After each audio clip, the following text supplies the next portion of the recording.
Hello YouTube, coming at you today with a little video about flooding your backyard rink. I know some of you have been wondering how to do this, and I can assure you it's a really easy process if you're thinking about making a rink. Don't stress out about flooding, it's super easy, and I will show you how to do it, how I do it, to get a nice, really smooth ice. It's not hard, especially if you do the tarp method where you fill a tarp up with water. Since water is self-leveling, your ice is going to be smooth, and from there it's pretty easy peasy as long as you stay on top of it. So I will show you that shortly, how I flood my rink. So basically what I will do is I'll start on the end here of my rink, flood this end, then I will go up the side, hopefully you can see that, go around the end, come back, and then just go back and forth until I'm done. So one of the keys to flooding is just to get a good scrape. So as you can hopefully tell, I don't know if you can see this, if the camera's going to pick it up, but I've scraped the ice. You want to scrape it nice. Don't stress out about it, but get as much snow off as you can. I use a rink shovel. Now this saves me a lot of time. It is wider. So this one I believe is 36 inches. You can get ones that are even wider. Now this particular style of shovel is nice for scraping because I can put my weight on it, get some nice pressure on the shovel. However, when it comes to getting snow over the edge of the boards, it's a bit of a pain. This might be tough to show by myself, but let's see. Bear with me, sorry. Because you have two hands on it, so basically what I have to do is push it into my stomach and lift it up, versus a shovel that has just one handle. You can use your two hands, so it's easier to get stuff over the boards. So that's something to keep in mind, but this was a good cheap shovel and it's worked well for me. And what I will often do is I will just use an ordinary shovel then to get it over the board. So I'll use the big shovel to do my main scraping, and then clean up around the boards. You can use a different shovel, or you can get a big wide shovel, like ones that they use at NHL games, that just has one handle, and then you can heave it over the boards with those if you so desire. And I just use cold water.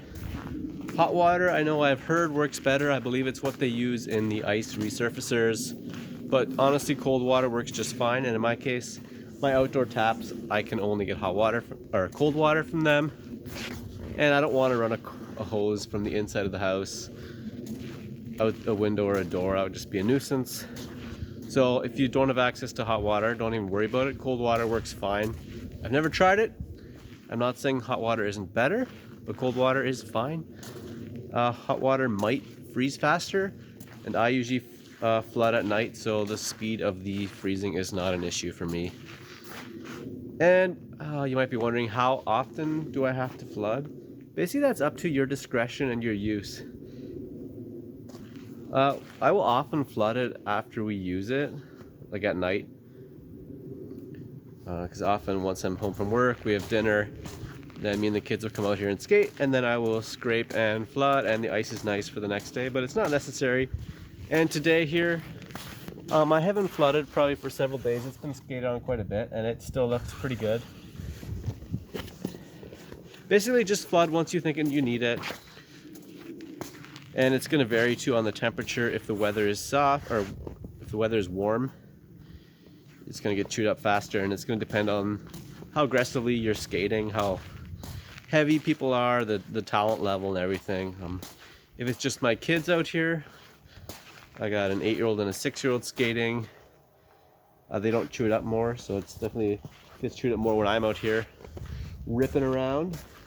And if you aren't playing hockey, you don't need to flood as often either, probably, because basically why I flood my ice so much is because I just like getting it nice and clean, so the puck slides nicer, because you can scrape, but it's not the same as nice slippery ice after you've flooded.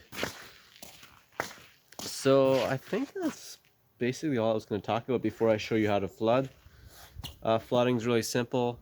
Oh, and another thing to think about, if you are going to be hooking a tap up to an outdoor tap or an outdoor faucet, I would highly recommend you get a what's called a frost-free faucet, which just means that it's not going to freeze up on you, because when it shuts the water off, it's shutting it off inside the house, so you're not going to get water freezing inside the spout. Because I've been there with the previous faucet, and it's not much fun sitting there for 5 minutes with the hair dryer trying to get it thawed out. So recommended, or you can run a hose from inside, whatever. But frost-free tap will make your life easier. And my flutter, which you will see shortly, it comes from a company called Rink. I'm in Ontario, so that's a good Canadian company. If you're not in Canada, or if you are, there's other options you can check out as well. And if you don't want to spend the money on a flutter, you could just flood with a hose. I've never actually even tried that, to be honest. I don't want to mess up my rink. Your flood won't be as good, I assume, but you can make it work. If you want ice, you can just flood with a hose, just spray it around.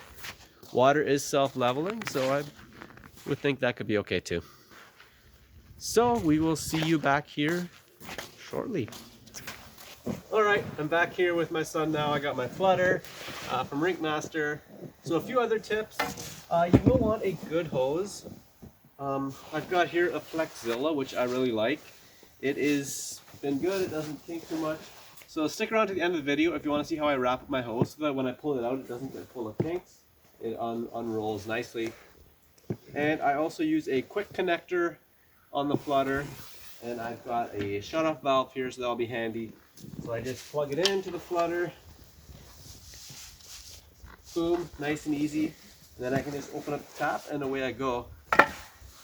So what I'm going to do, and by the way, if you have a helper for this, it will be easier as you start flooding to pull away the hose. But if you don't have that, don't stress out about it. I have never been able to flood my rink here with a helper. Your camera looks pretty crooked there, young man. So yeah, is there anything else? I think that's about it. So I will start on this side. As you can see, my flutter here is curved on the one end and straight on the other, so I like to butt the non-curved end up against the boards. And you will just want to pick a speed that is going to be not too fast, not too slow. Alright.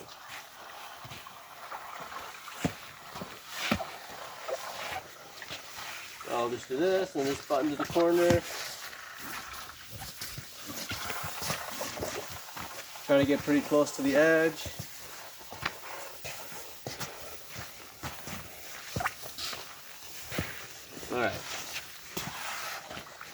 Alright, so here we go. So, you might be wondering how fast you should be going. Basically, the slower you go, can you back up a little bit maybe a bit? The slower you go, the thicker the flood's going to be. So going too slow isn't a huge issue unless it's maybe super cold. It might freeze too fast and you'll get ridges. I'll show you shortly what it looks like when you're going too fast. But yeah, you're going to see that it does not take long to flood your ice. You're probably going to spend more time scraping than you're going to be actually flooding. My rink here is 26 by 44 feet, and it only takes a couple minutes to flood. And don't stress out if you need to stop for a little bit. If the water stays running, not a big deal. Okay, I'll show you what too fast looks like. So, if you go back, can you see how rough that is? That is because I went too fast. So, don't stress out about it. You're going to be able to tell, I think, quite easily if you're going too fast, because you're going to be seeing that it's going to be leaving kind of a snow behind. And a lot of flooders, you make sure you're showing me too, Everett. Maybe just back up more. Okay, can you go back over there more? Can you see all of us now? Yeah. Me and the flutter? Okay. A lot of flutters will have this cloth behind. That is not necessary, but it does help smooth things out a little bit. And also, what's going to happen is if if you have a poor shovel, you're going to see a lot of snow building up, and at some point that may just, your flutter might go right over top of it and leave a clump on the ice. So that's kind of why you want to scrape good so you're getting a nice clean flood. But if that does happen, just carry on with your flooding and come back once you're done and just scrape it off. What's that? See, I'm just going to, pardon? What's that noise? I don't know. Yeah, we'll just go back and forth now. And today it's about -6 degrees Celsius.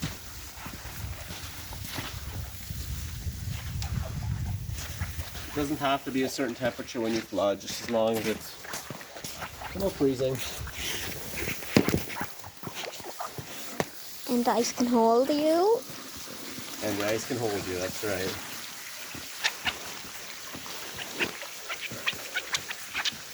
So I'm just going to go back and forth. Oh, maybe went a bit fast there.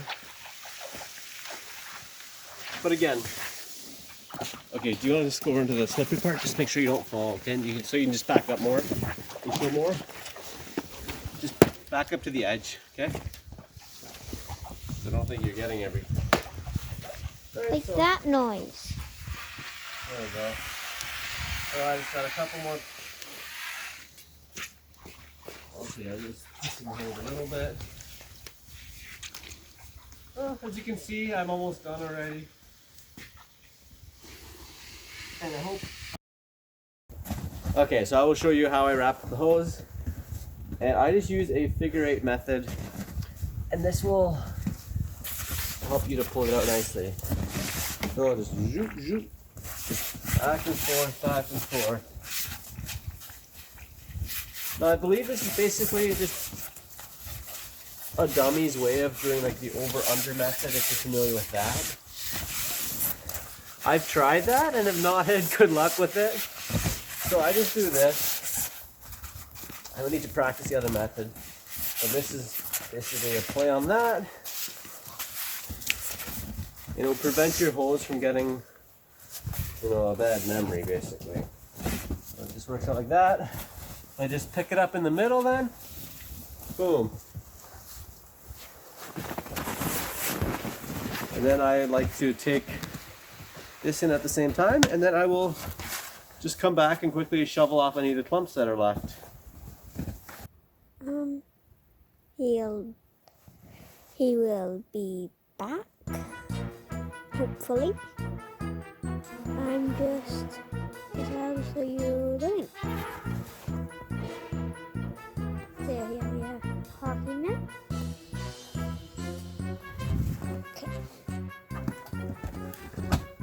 Okay, so I got the hose away. I just put it in my fruit cellar. You're gonna want somewhere to store your hose and your flutter. If you have a heated garage or something. Oh, really close? Yeah.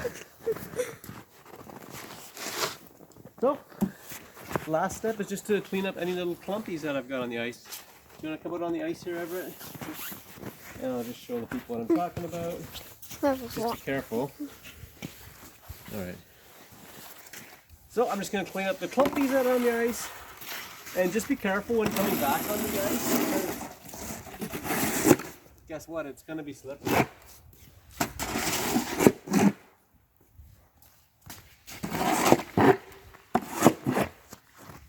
And basically I just look around for stuff that I see. If it looks like it's bumpy, it might be bumpy. So that was some slush that I just pulled off.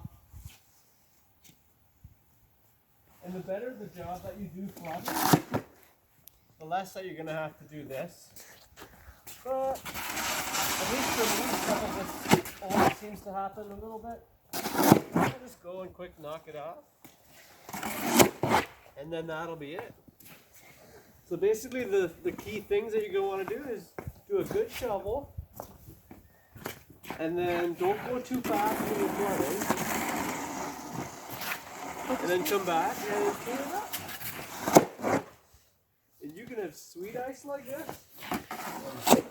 It's really not difficult. It's not hard, but it does take a lot of time. It's just going to mean You're gonna spend a lot of hours, quite frankly, of your winter scraping, flooding, over and over and over. But I think it's worth it. Hope this helped. Let me know if you have any questions in the comments or anything else that you'd like to see. Thanks for watching. Peace in your backyard rink.